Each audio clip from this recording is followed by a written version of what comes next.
Olá, amados rapazes do Senhor Jesus, você está no canal Bíblia em Ação. Hoje nós estaremos estudando a terceira lição da nossa aula. Nesta lição nós estudaremos sobre o cuidado que se deve ter com a alma e o espírito dentro da mordomia cristã.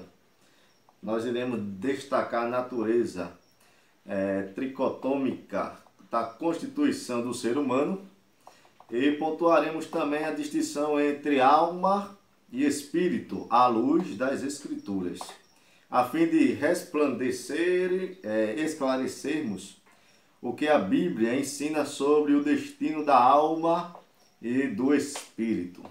Nós iremos estar estudando sobre este assunto. Nossa lição, iremos logo em primeiro ponto estar falando um pouquinho sobre a natureza tricotômica do ser humano. Antes de falar isso aqui, é bom lembrar e falar que existem vários pensamentos, né? Existem pessoas que defendem e que têm o pensamento sobre a dicotomia. Isso é, o homem ele é composto, a sua natureza, de corpo e alma, né?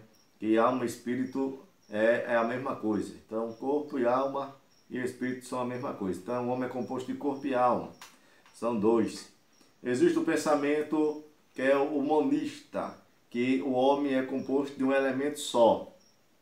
E existe o pensamento que a gente crê, ou que eu defendo e creio também, é o pensamento tricotômico. Isso é, o homem ele é um ser tricotômico. Ele é composto de corpo, matéria, que já aprendemos na aula passada.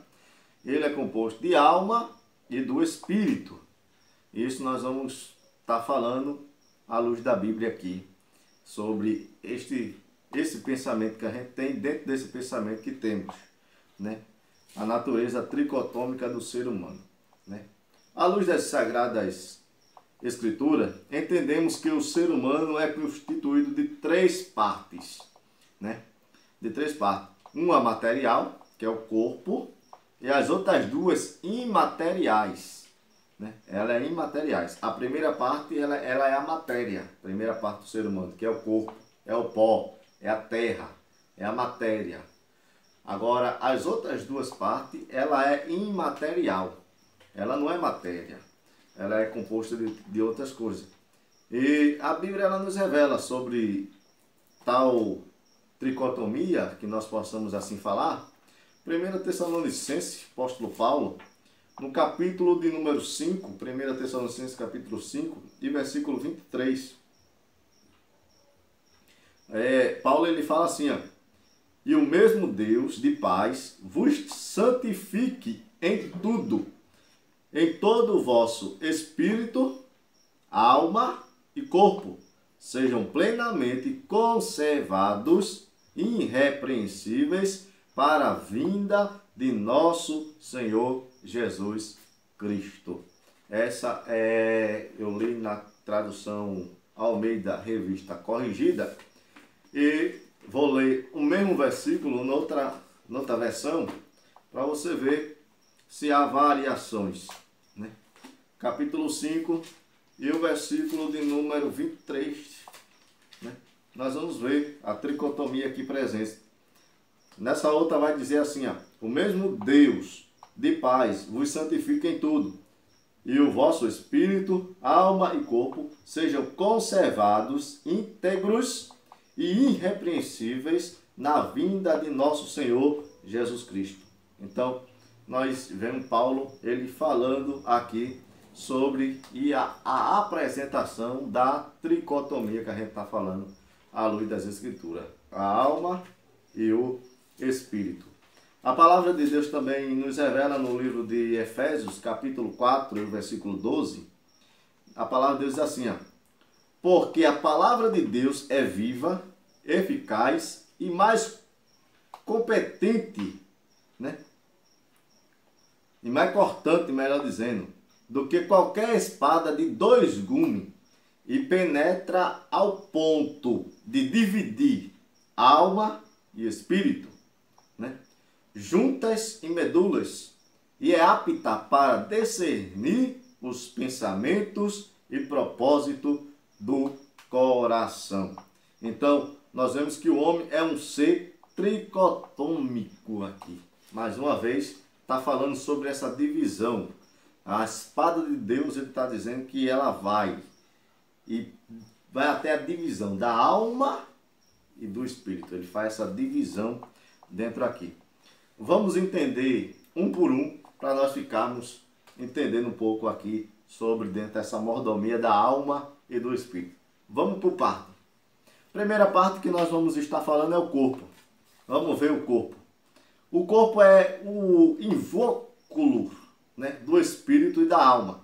Né? O corpo ele é o que invoca, ou ele é o casulo, melhor assim dizendo. Né? Ele não é a prisão. Né?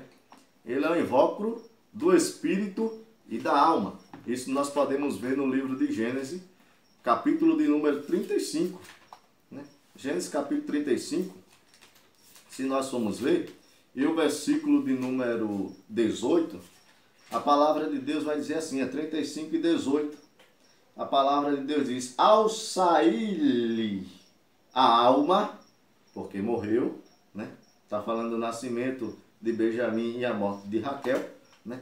Quando o menino nasceu, aí ao sair a alma de Raquel, deu-lhe o nome de Benoni, mas seu pai lhe chamou de Benjamim, né? Então, nós vemos que aqui está falando do espírito. O espírito, a alma, melhor dizendo, a alma saiu, porque a pessoa morreu quando a pessoa morre.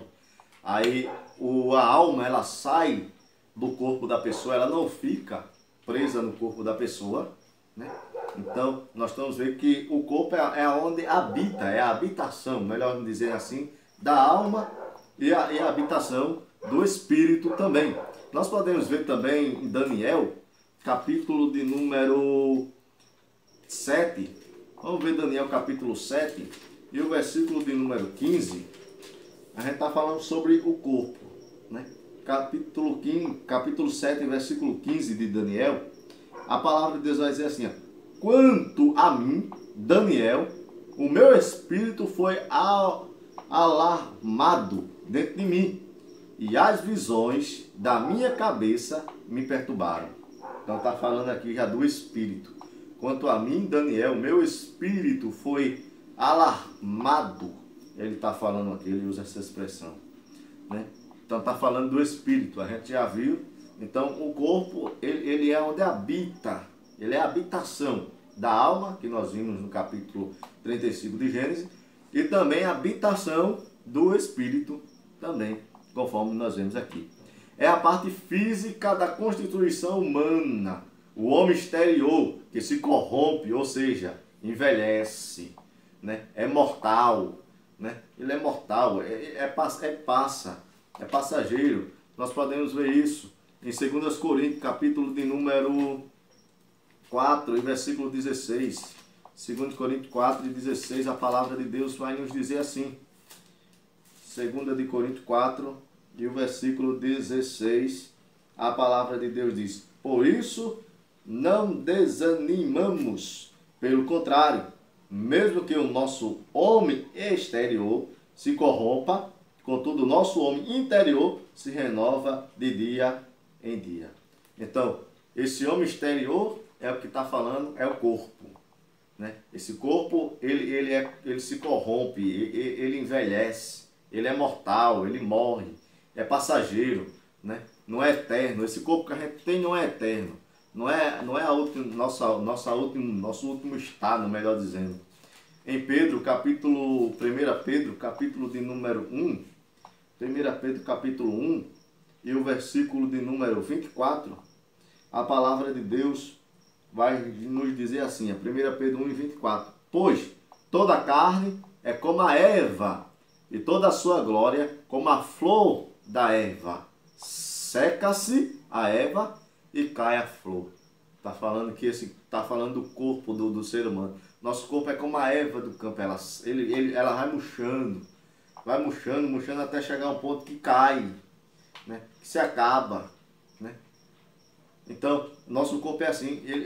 Quanto mais tempo nós durarmos vivo, né? Nossa alma durar viva dentro dele, né? e ficar...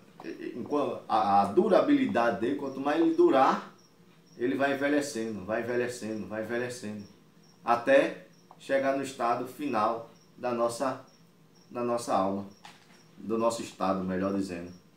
Então, ele envelhece. Nós temos que, você pode, se nós possamos perceber, em Eclesiastes capítulo 12, a palavra de Deus, ele diz mais ou menos isso sobre o corpo. Ele diz aqui em Eclesiastes capítulo de número 12, ele está falando da velhice, né? Ele diz assim, lembra-te do teu Criador nos dias da tua mocidade, né? Eclesiastes 12, 1 e diante. Antes que venham os maus dias, mau dia que ele está falando aqui é a velhice, né?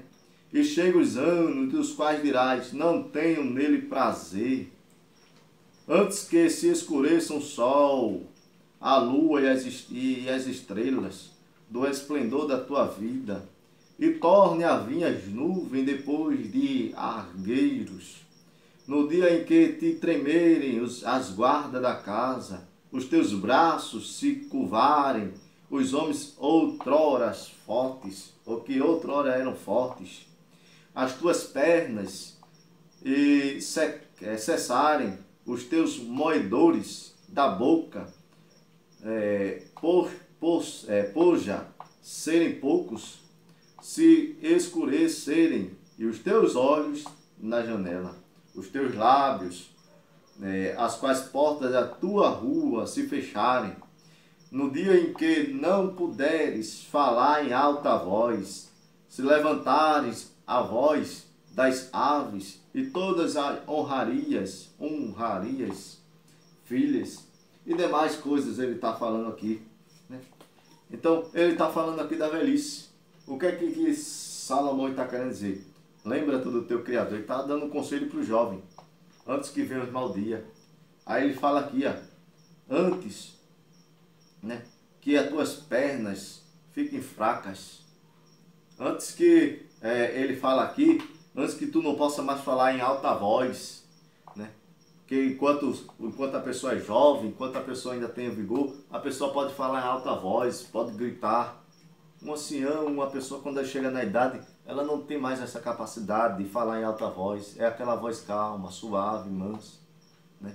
Por causa da idade, não pode estar se forçando. Ele diz aqui antes que comecem a tremer, né, as tuas pernas, os teus braços, que antes eram fortes, agora não é mais. Antes que teus roedores, ele está falando da boca, dos dentes, né, por já serem poucos, se escureçam os teus olhos nas janelas. Então, antes que os olhos venham, a visão venha ficar mais fraca. Ele está falando do corpo. O corpo ele vai envelhecendo. Ele está falando do estado do corpo, que ele vai envelhecendo, envelhecendo, envelhecendo, murchando, né? E chega no estado que a pessoa não tem mais força nenhuma, não tem mais prazer nenhum, não tem mais aquele vigor que antes tinha. Então, estão falando desse corpo. Rejeitamos a ideia de ser o corpo a prisão da alma, como eu já falei na outra aula, e do espírito ou do ser inerentemente mau ou insignificante, pois como crentes, ele é o templo do Espírito Santo. Paulo ele fala em 1 Coríntios capítulo 3, versículo 16, não sabeis vós que sois templo e morada do Espírito Santo de Deus, né? Tá lá, capítulo 3, versículo 16 ao 19, você vai ver Paulo ele falando, perguntando aos irmãos, vocês não sabem que o vosso corpo, né, não é para prostituir, não é para fazer isso, não é para fazer aquilo. Ele é o templo de Deus, porque tinha aquele pensamento do gnosticismo naquela época, que o corpo, para nada se servia, o que fizesse com ele, tanto fazia, tanto faz. Deus não quer saber do corpo do ser humano, né? Existe aquele pensamento que dizia que toda matéria é mal, e a matéria tem que sofrer, tem que ser machucada. E outros pensamentos que havia, e Paulo disse, não, Deus ele tem cuidado com o corpo de vocês. É o que nós lemos em Tessalonicenses, né, 5 e versículo lá que a gente leu, 5 e 23, né, que Deus ele quer que nós santifique tanto o nosso corpo, alma e o espírito. Seja plenamente santificado. Deus ele se preocupa com isso, né?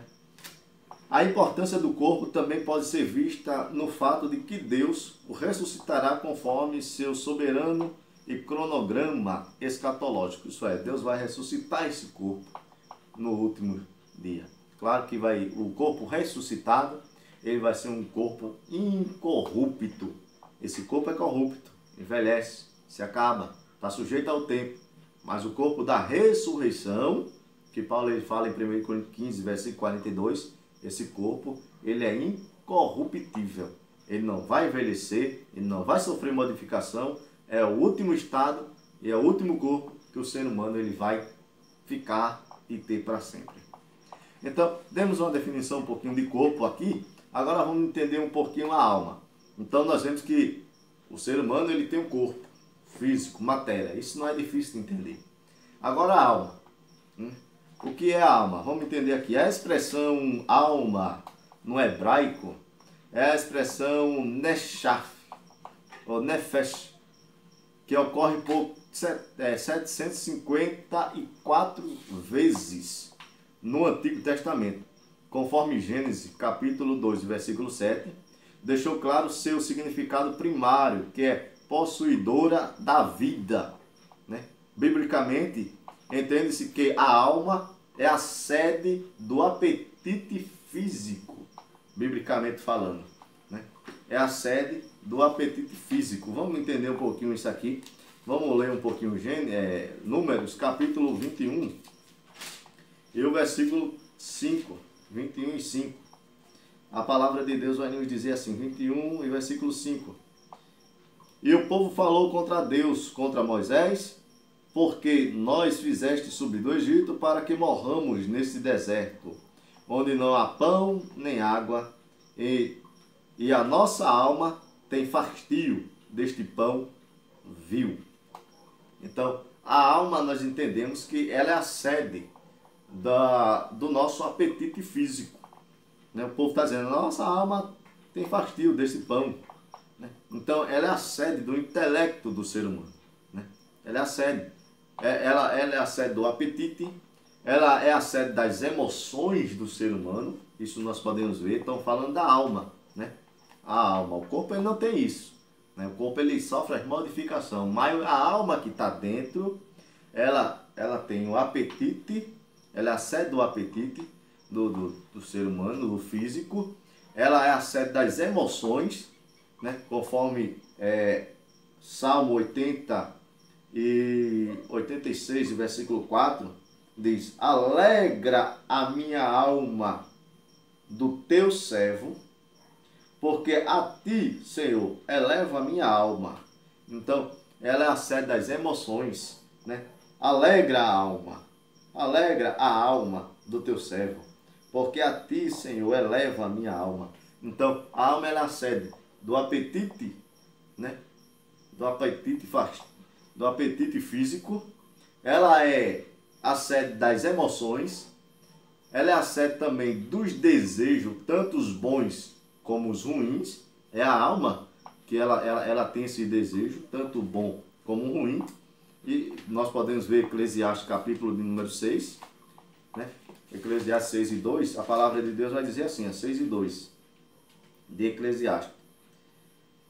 O homem a quem Deus conferiu riqueza, bens e honra, a nada lhe falta de tudo quanto a alma deseja, mas Deus não lhe concede que isto coma, antes o estranho o come, também isto é vaidade e grave aflição. Então estamos vendo aqui que a sede ela é a alma dos desejos, né? Veja aí que Salomão ele diz aí que tudo quanto a sua alma deseja, né? Então a alma ela também é a sede dos desejos, tanto o desejo bom como também os desejos ruins, né? Nós podemos ainda ler aqui Provérbios 21 e o versículo de número 10, 21 e 10 de Provérbios. A palavra de Deus diz assim, 21 e 10 de Provérbios. A alma do perverso deseja o mal. Então veja aí, o desejo que aqui está tendo, que está falando da alma, é que a alma ela tem um desejo mal. Nós vemos o desejo bom e o desejo mal. Então a alma ela tem o desejo bom como o desejo ruim. Ela é a sede dos desejos também. Ela também ela é a sede das paixões. Jó, capítulo de número 30, e versículo 25. Ela é a sede das paixões. Jó 30 e versículo de número 25. 30 e 25 aonde Jó ele escreve. 30 e 25 vai dizer assim a palavra de Deus: acaso não chorei sobre aquele que atravessava dias difíceis? Ou não me angustiaria a minha alma pelo necessitado? Então ela é a sede das paixões, nós vemos aqui.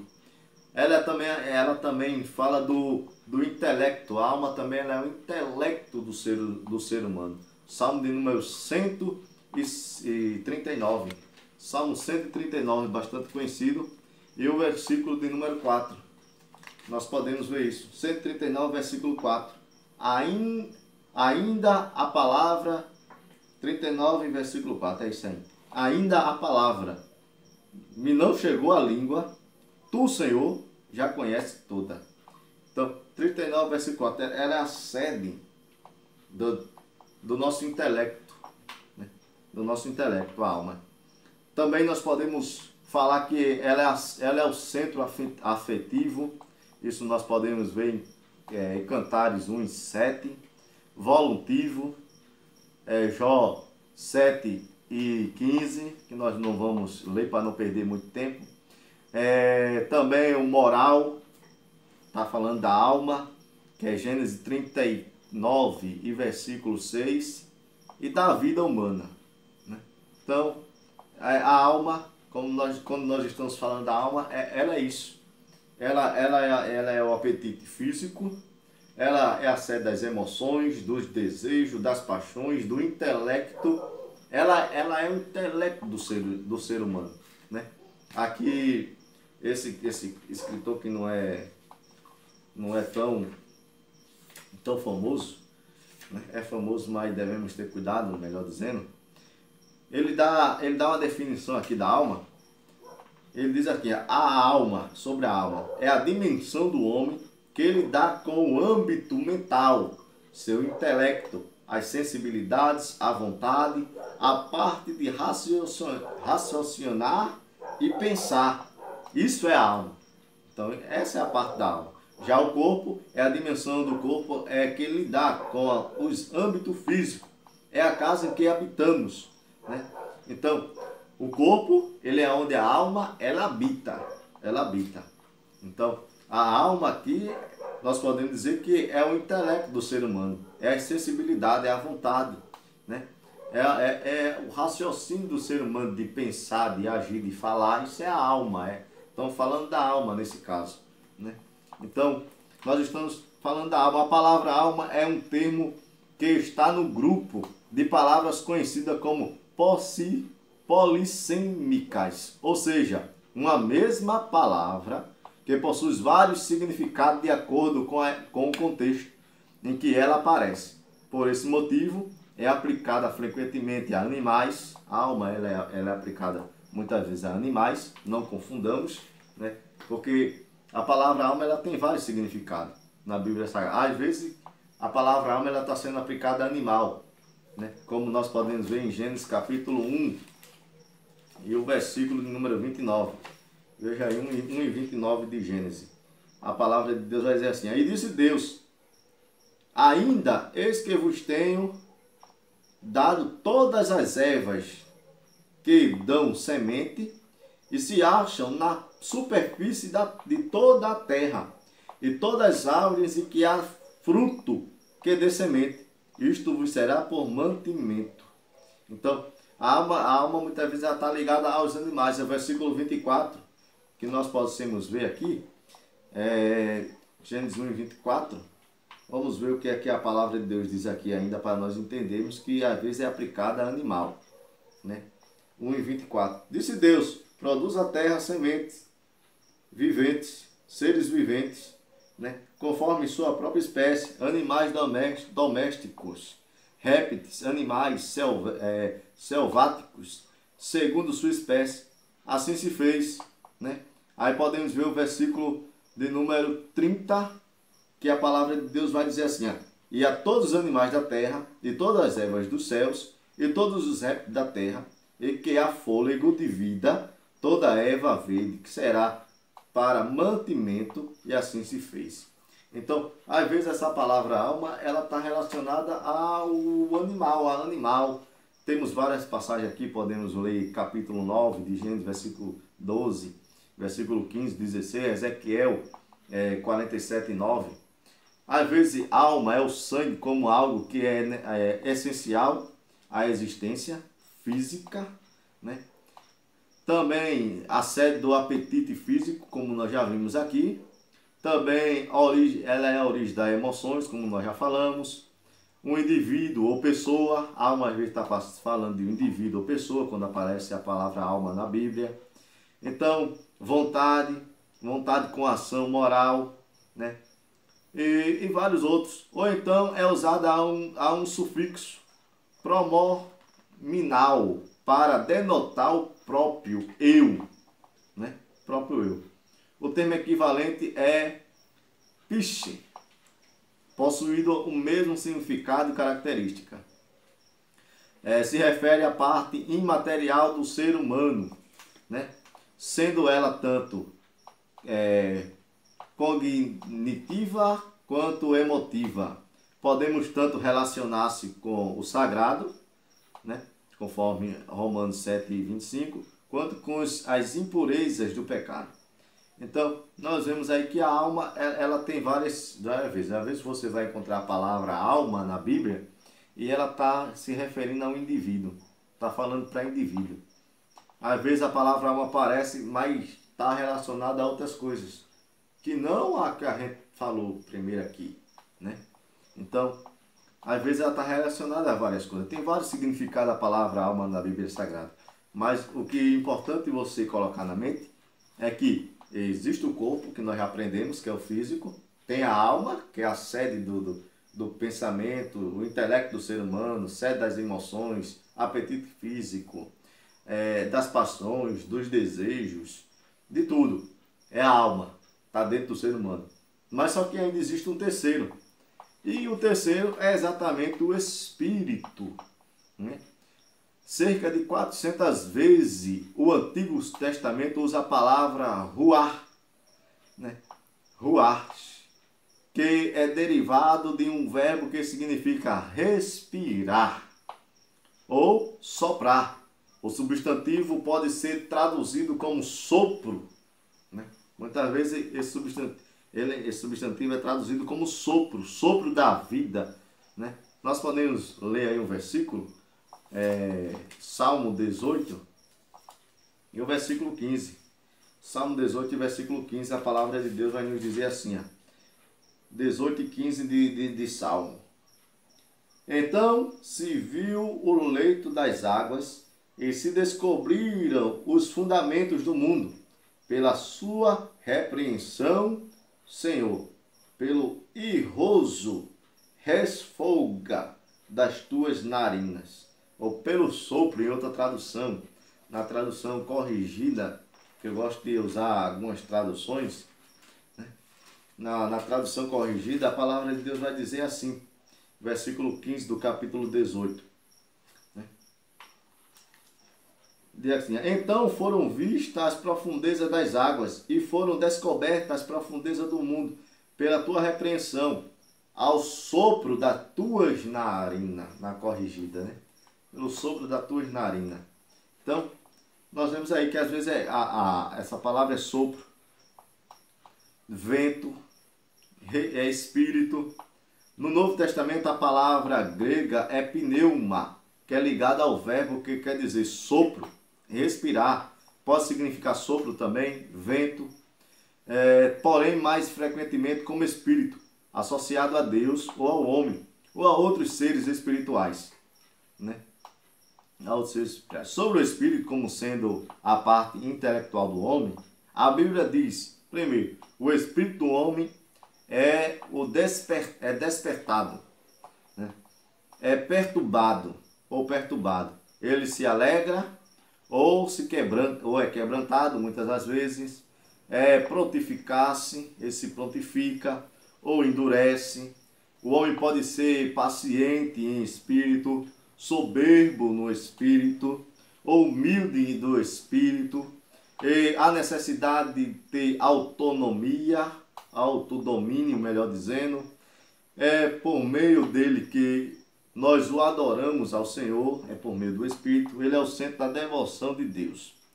Então, essa é a parte do Espírito. Então, o ser humano, ele tem o corpo, da onde ele se interage com o mundo físico, o corpo, matéria.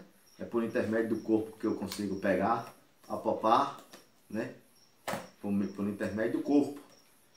Por intermédio da alma, eu sinto apetite, tenho emoções, tenho desejos, isso é a alma.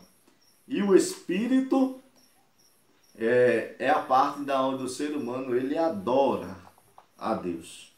A Deus. O ser humano ele tem contato com Deus por intermédio do espírito. É por intermédio do espírito. A palavra de Deus diz em João 4, Evangelho de João, capítulo 4, a palavra de Deus vai nos dizer assim, João capítulo 4, e o versículo de número 23, a palavra de Deus deixa bem claro: mas vem a hora, e já chegou, em que os verdadeiros adoradores adorarão ao Pai. Eles adoram o quê? Em espírito, está dizendo aqui.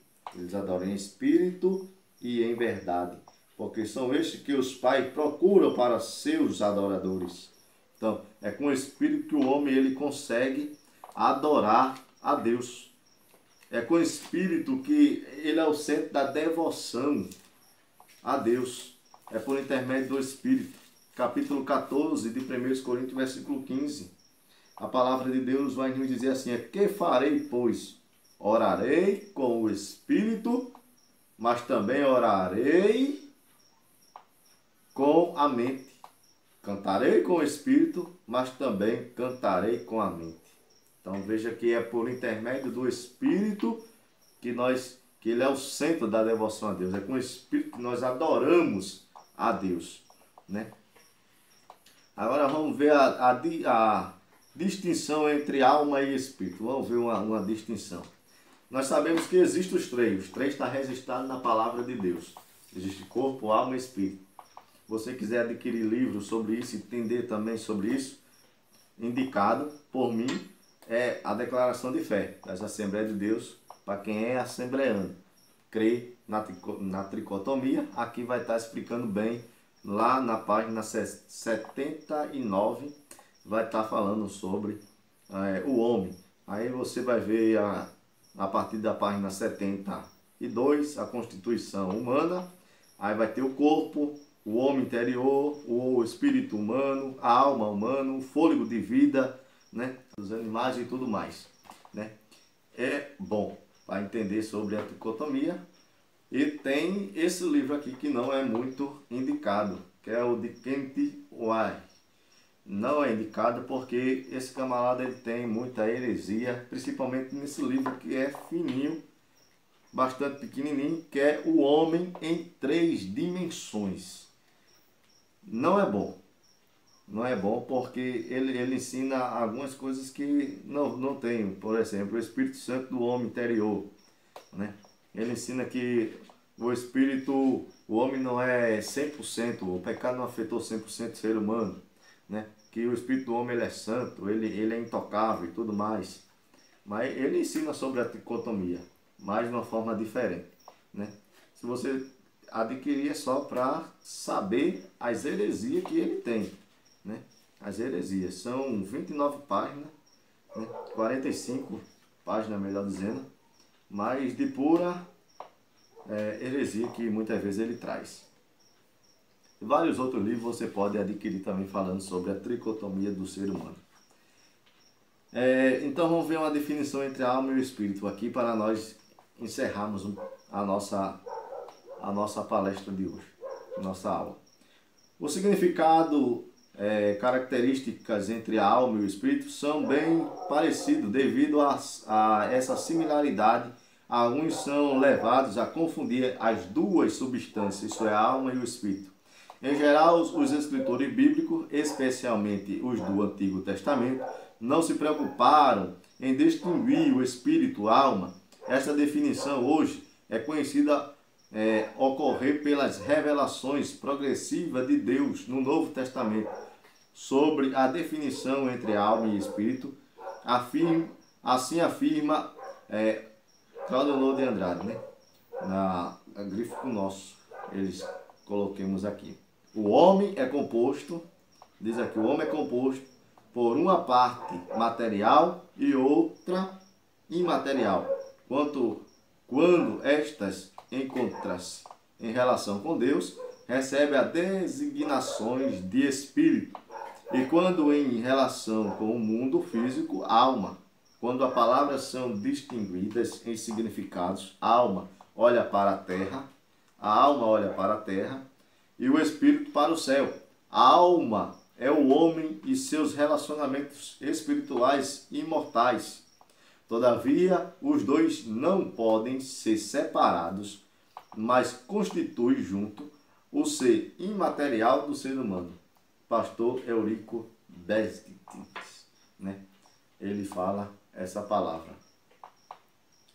Lembrar que a alma é a parte que orienta a vida do corpo, estabelece o contato com o mundo em redor, enquanto o espírito é a parte do homem que oferece a possibilidade de se relacionar com Deus, sendo destacado que, apesar da similaridade entre alma e espírito, eles são distintos entre si, porém inseparáveis. São os dois lados da substância não física do ser humano interior.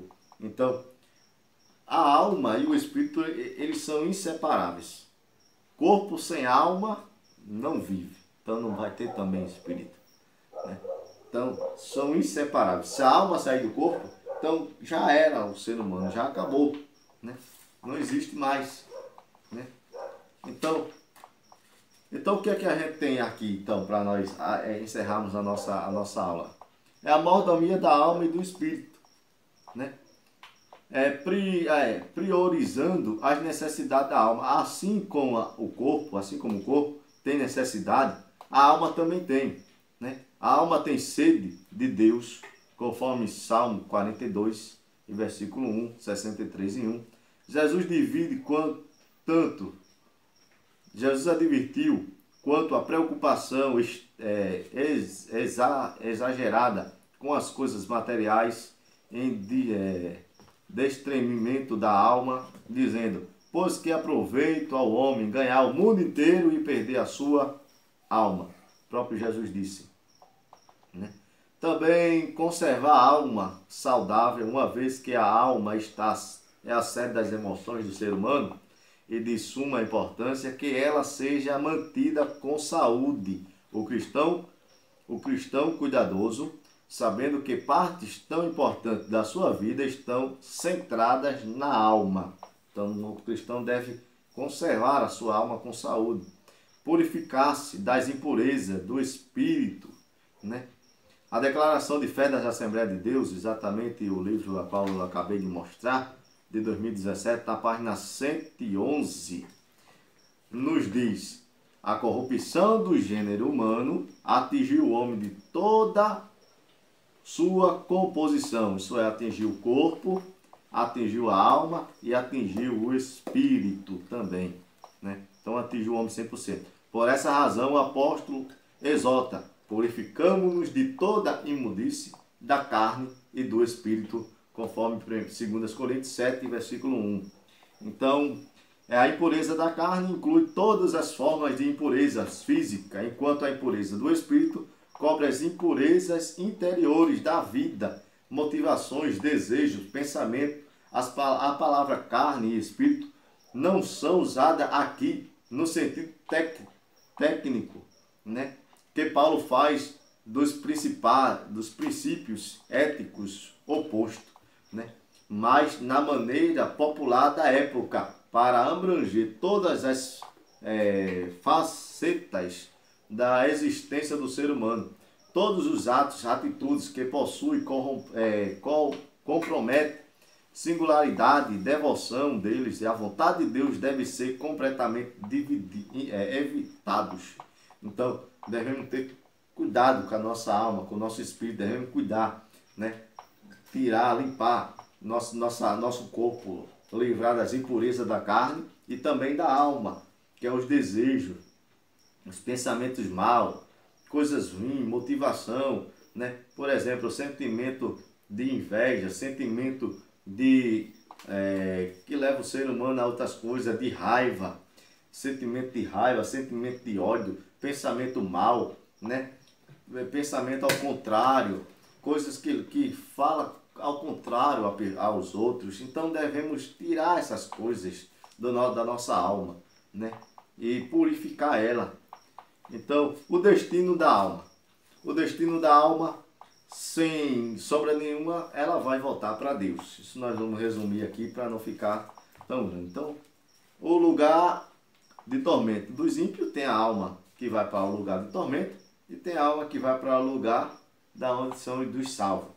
O lugar de tormento você pode ver aí, que é a respeito dos ímpios, após a morte, a Bíblia reserva que irão a um lugar de tormento, onde aguardarão a ressurreição para o julgamento final. Isso você vai ver em Lucas. Podemos ver a passagem de Rick e Lázaro, né?